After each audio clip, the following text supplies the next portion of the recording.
Hello, and welcome to Profit Sharing in the Real World. I'm your host, Danny Murphy. This podcast features commentary from Dick Erickson, author of the book, Profit Sharing in the Real World, which is available at Amazon.com. Dick, it's always good to see you and talk about this. This is exciting stuff for me to talk about. I was at it 40 years, and anytime I can talk, especially if there's numbers involved and stuff like that. Not that I don't believe in it's all about the customer, but then tracking and things of that sort.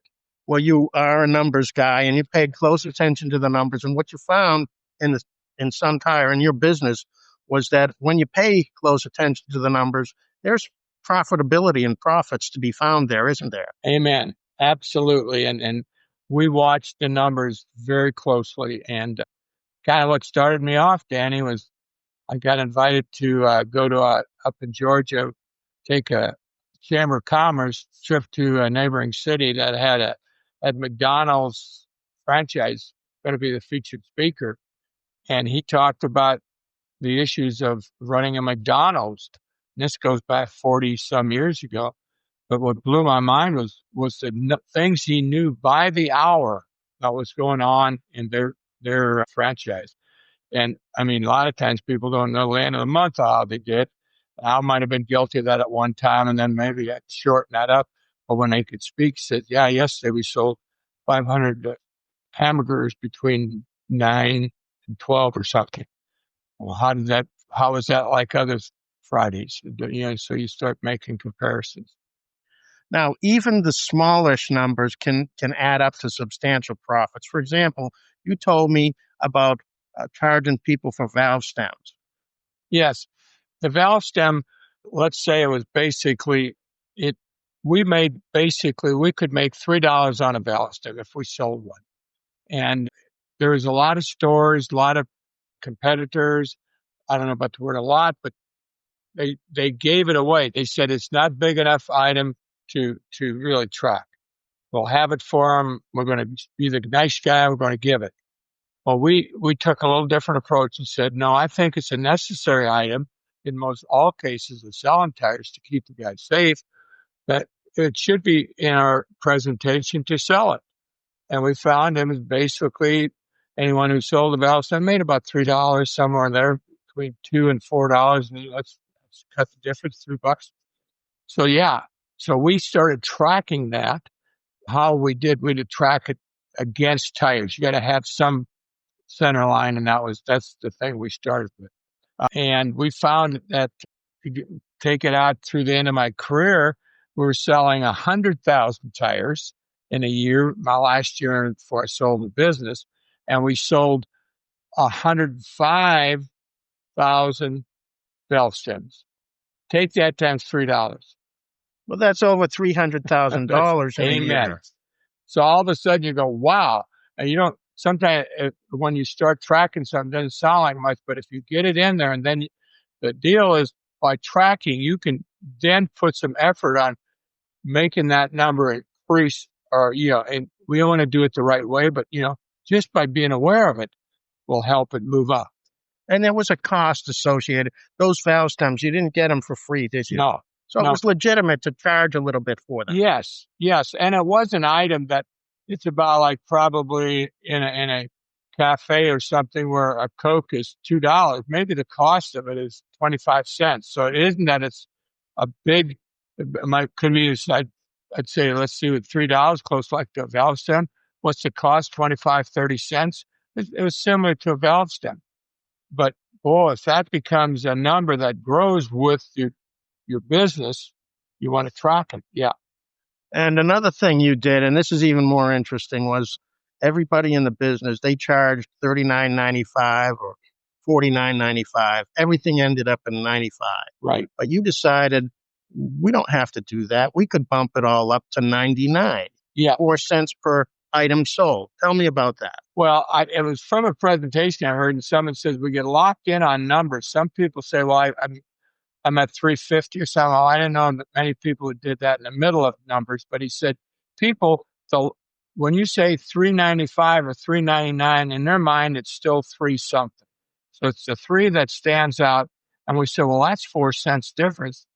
And we added that, and pretty soon we're selling 250 items a day between tires, valve stems, and alignments and brakes or something.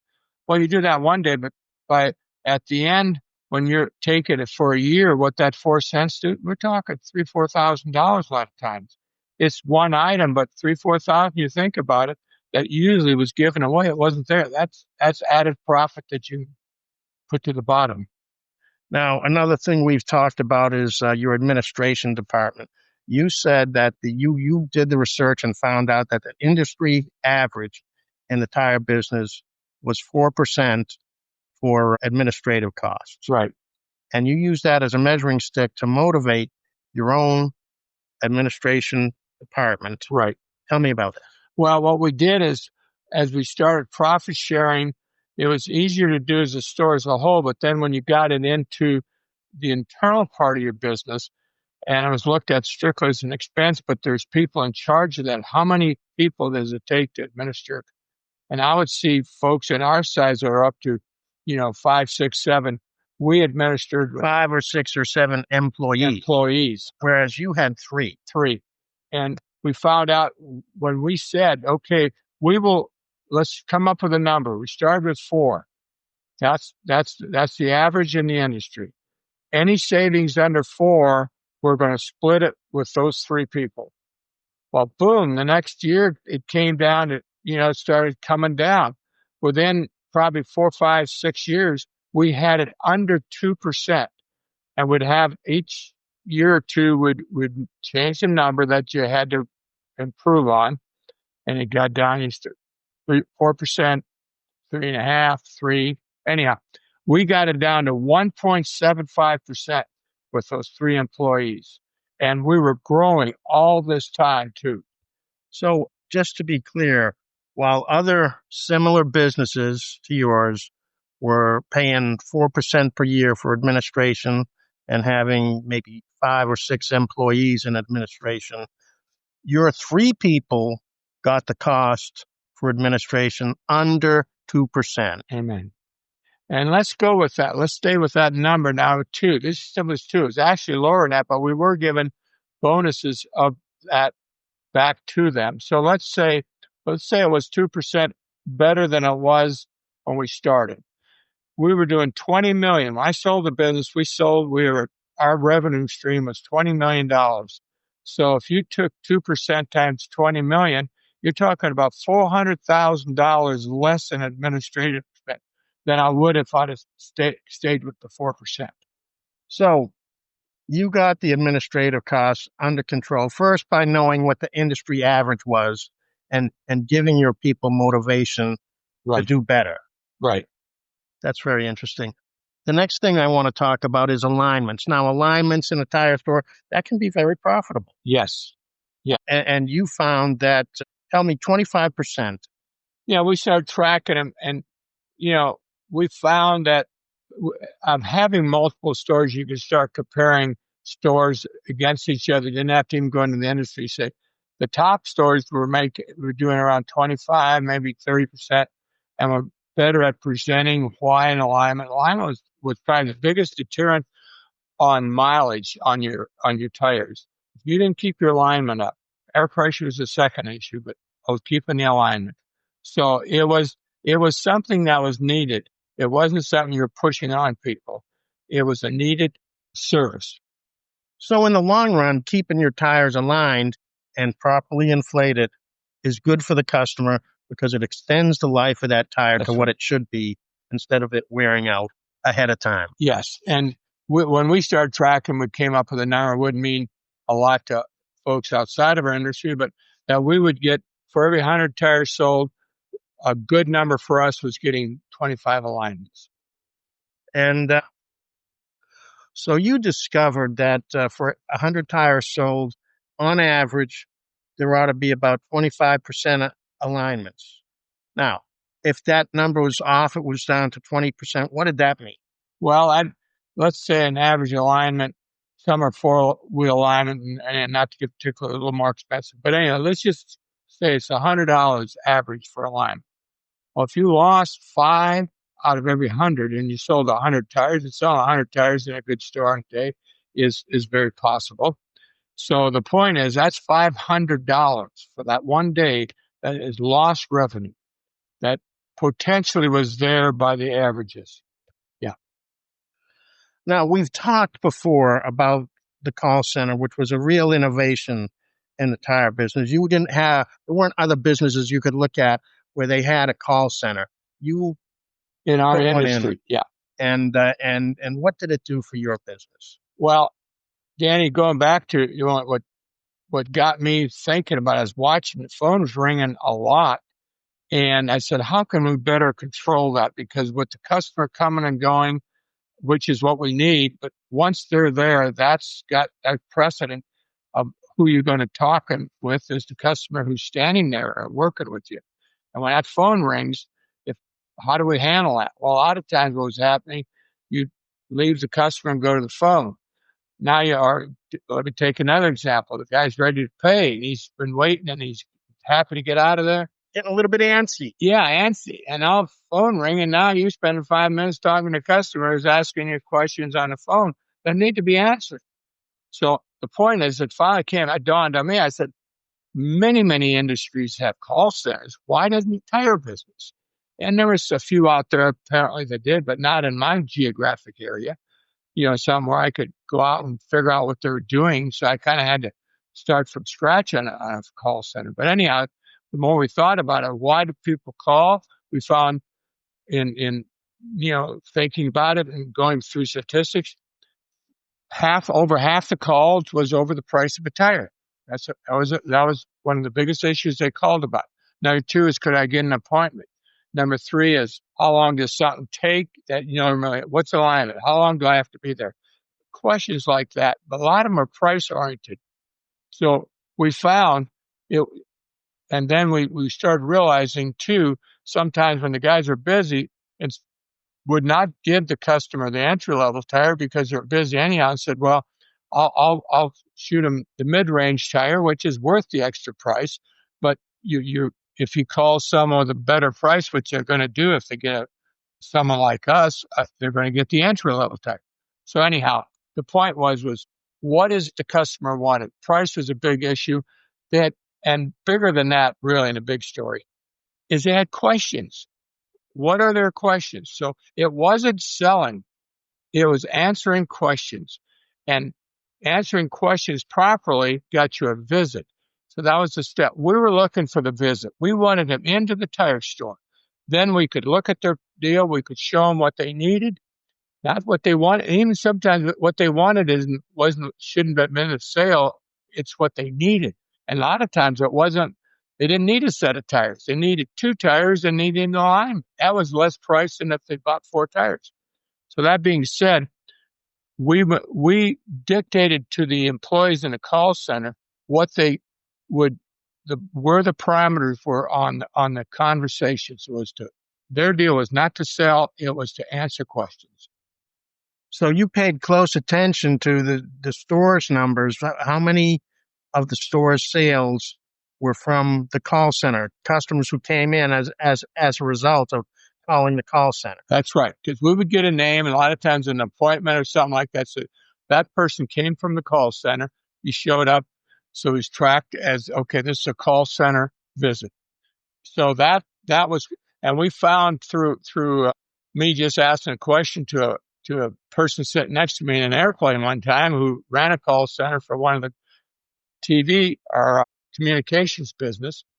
And he said, yeah, 30% of our phone calls turn into sales. And I thought, well, as I started tracking what percent mine was, it was in a well-run store, 30% of it. Now, what I got from that now was what happens. So 30% comes in from the call center, 70% from visits. What if that number starts skewing a different direction? For instance, if the call center, which is pretty consistent, they weren't pushing this. This is answering questions. If your sales went up to 40% in the call center, and then of course then only 60% was in the store from the sales from the person showing up without the call center. What happened when you started realizing they weren't doing a good job at the counter. They're either upselling on issues that the customer didn't want. Somehow they lost part of their sales. So the constant was the call center, and a well-run call center for us. The flexible one was what was being done at the counter. So it gave us a way to go back to the store and say, listen, something's missing at the counter. You guys are missing out on counter sales. See, that's an important issue to it. I would think. So if a store was getting 30% of its sales through the call center, that was average and it was good. If they were getting 35% of their sales through the call center, they might not be doing as well at the counter. Absolutely. That's what we found to be the case. And we found that out by watching who was growing their sales in the store overall. It was the guys that were the counter sales was a bigger part of the equation. And if that number dropped off from 70%, meaning 35%, if it went dropped to 65, 35% now is from the phone, they were losing sales and it was at the counter where they were losing. On the other end, if the percentage of sales through the call center was dipping under 30%, say 25%, what did that mean? Well, yeah, I might have explained that. Anyhow, that meant they were doing a better job at the counter. Yeah, if the call center's number went to 40%, 35, 40, that meant that they were not doing their job at the counter as good as they could be. They were somehow not doing the job in the stores as well as they could be. So looking at the numbers really helped you to gauge how a store was doing in certain ways. There was another way that the numbers were involved in the call center. Early in the morning, you didn't have a full crew on staff. You'd had like one person in the call center. How'd that go? Well, in a retail tire store, the biggest expense, we can call it investment or whatever, is payroll.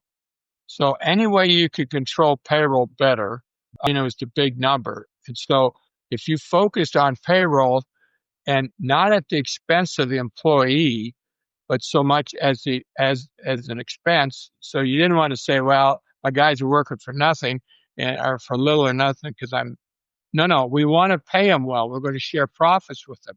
So the point is, the payroll number was very big to watch. And then, so as we got into on the issue of just the call center, how many people did we need? We knew in busy times we needed 4, but what happens in the time of day by tracking, which the system would track for you through the computer, what time of day did you get your most phone calls? Well, in the morning, we could start with one guy for the first hour, and because of very few phone calls. By the time 10 to 2 in the afternoon we found that's when you needed all 4 of them aboard. And so then you could start, the guy that came in 7, he got off at maybe 4, or, he was the first one to get off. And so you control that expense better, and that was more profits to share back with your employees. Now, I mentioned at the beginning that you're a numbers guy. Clearly you are. Did you find other people in the tire business who were similar in their mentality, or did you find that other people didn't pay quite as much attention? I found that it wasn't watched near like it could be. And now, as I read books on tracking numbers, the great companies are tracking their numbers. Down to so many minutes or all sorts of good ways to measure. Not at the expense of the employee, especially if you're sharing profits again, which I'm a big advocate of. You got more profits to share with them if you can run a good, lean company. And so, yeah, I found as a rule in some of the groups I was in, people didn't know their numbers. They might know their volume. Volume that tells you one thing. But in that volume, how can you maximize your opportunities?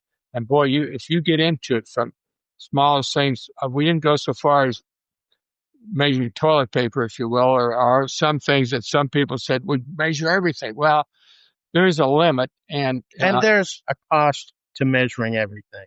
There is. I'll give you a quick example of that. Is I was getting this put together. My mentor had retired by this point, and I brought him over this deal. I had about 20 items that I was measuring. And he looked at it, and I was watching him, and here's a retired individual that did very well, been a mayor of Pensacola, Florida. Besides running out, they sold it at 37 stores when they got out. But anyhow, he looked at me and he said, Dick, I'm a little confused. And I said, what's that? He said, now you worked with us 10 years. Now you're on your own. You're doing, you gave me some attaboys. But he said, I couldn't get you guys to monitor 20 items. So you think your guys can do 20 items? I said, Barney, I'll be back in a month. Went back home. I broke those 20 items broke them down to 5 categories. And I measured them. Breathing. Oh, so you paid close attention to a lot of numbers. And at times you might have found that, some of the numbers are not all that relevant, but you want to pay close attention to the numbers that can impact profit. Yes. And so what I did is through my mentor, showing him where I had taken my measurements to someone that knew the industry. He's retired now, and he came back to me and said, Dick, are you sure you're tracking 20 numbers here? Are you sure they could comprehend and make something useful out of looking at these numbers? I said, good point. Let me come back. So I said, I'll be back in a month or two. He was in Pensacola. I'm over here in Jacksonville. And what I did is broke those 20 numbers down into 5 categories, one being payroll categories. Might be 3, 4 numbers in payroll I'm watching over time, different things.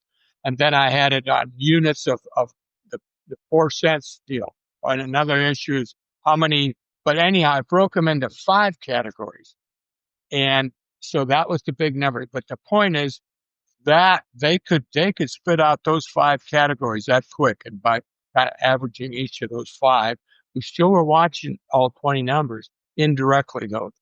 So there's a lot of value in having an accountant, maybe preferably one who's familiar with your business or a business like yours, who can tell you which numbers are relevant, which numbers might produce or improve profitability. Yes. Somebody like that is important and Yes. probably worth what. So, Dick, for small business owners, how important is it to closely watch the numbers and pay attention to them? I think it's a driving force of any successful business. If you're not tracking, and there's, as we touched a minute ago, you can track maybe too many things. You don't want to get distracted what you're really trying to do here. But there's probably about 5, 6 numbers that really need to be tracked closely. They drive the business. And how you deal with those, a lot of them turns into more profit. Sometimes some of them, by watching them, you can lower your expenses. But there's things, tracking the numbers is really so important. I'm such a believer in sharing profits. Tracking the numbers just helped me with that issue altogether. I generate more profits, less, because we could watch our expenses closer.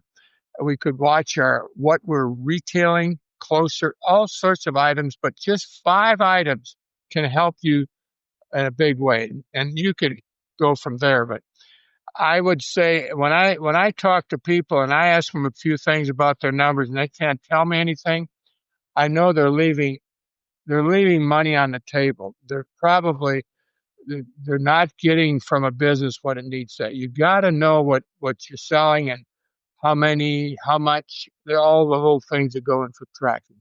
Well, and you mentioned it. You mentioned the alignments in the tire business, and that you found that other owners they really didn't understand or know offhand. Yeah. How many alignments they were selling per day. Yeah.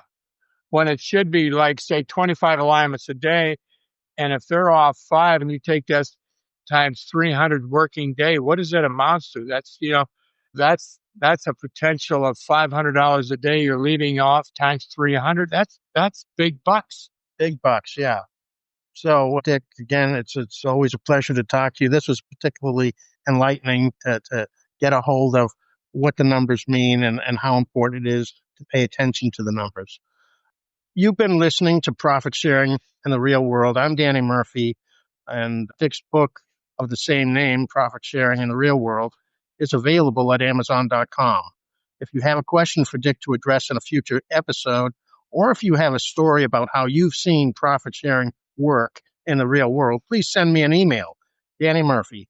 The email address is danny@successstory.biz. Danny@successstory.biz. Thank you for listening.